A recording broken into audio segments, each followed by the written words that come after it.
Hello, I'm Zac Romero, and welcome to the Final 30, the show where I watch the last 30 minutes of a B movie and then decide at the end if I'm going to start over or throw the thing in a fire. Today we explore the ending of 1968's African Safari. Now before we get started, I'll admit that this particular title makes me a little nervous. Now let's not kid ourselves here. My job on this show is to crack jokes and poop on movies that aren't here to defend themselves, not deal with the uncomfortable task of talking about Africa-exploitation films of the late 60s. You know, the ones where white folk are all saviors and anyone with a tan is a savage child who doesn't know any better.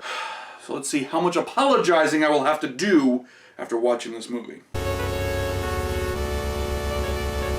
So the first thing that we see in this film is the cutest thing ever. A grown man is playing around with baby leopards like they're two giant house cats. I can confidently say I was not prepared for this level of adorableness. This footage is absolutely precious to watch, and then we're hit with a leopard cub playing with his pup friend? How is this film not produced by Disney? So I think it's pretty obvious that I might have jumped the gun a little bit in terms of my concerns about racism, and that this film should be called Safari Snugglefest. So what comes next? Does he snuggle with a zebra? Does he share butterfly kisses with a gazelle? I asked this bushman to tell me how he collected honey in the forest, and I took it down on my tape recorder. And then I played it back to him. Oh. He refused to believe that that was his own voice.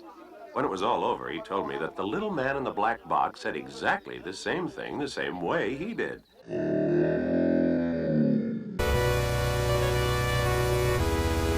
God damn it, I knew it! This movie is a fucking trickster! So yeah, the white guy is the savior to the masses, and he's here to save these savages from themselves. What else could go wrong?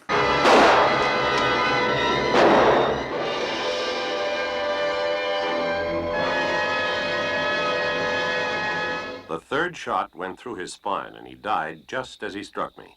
Yeah, this is exactly what I worried it would be. So, yeah, Jesus of the Safari here goes around and screws with various indigenous tribes, hunts animals, and talks down to everyone like a big dick. Eventually, the expedition takes him on a tour of unexplored Uganda, where he is a giant pompous douche. It is the policy of the Uganda government to name new geographical features after local names. Our guide said he calls it Cachope. I had suggested the name Lake White People Are Great, but it was outvoted.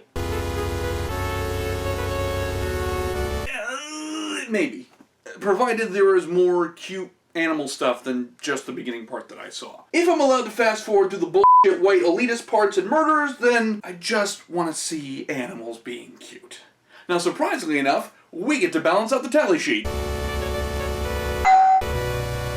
So yes, I am technically recommending African Safari. However, if it's not comprised mainly of cute animals and it ends up just being this weird snuff film of the Serengeti, I am gonna be pissed. Anyways, I'm Zac Romero. Thank you for watching episode 2 of The Final 30. Until next time.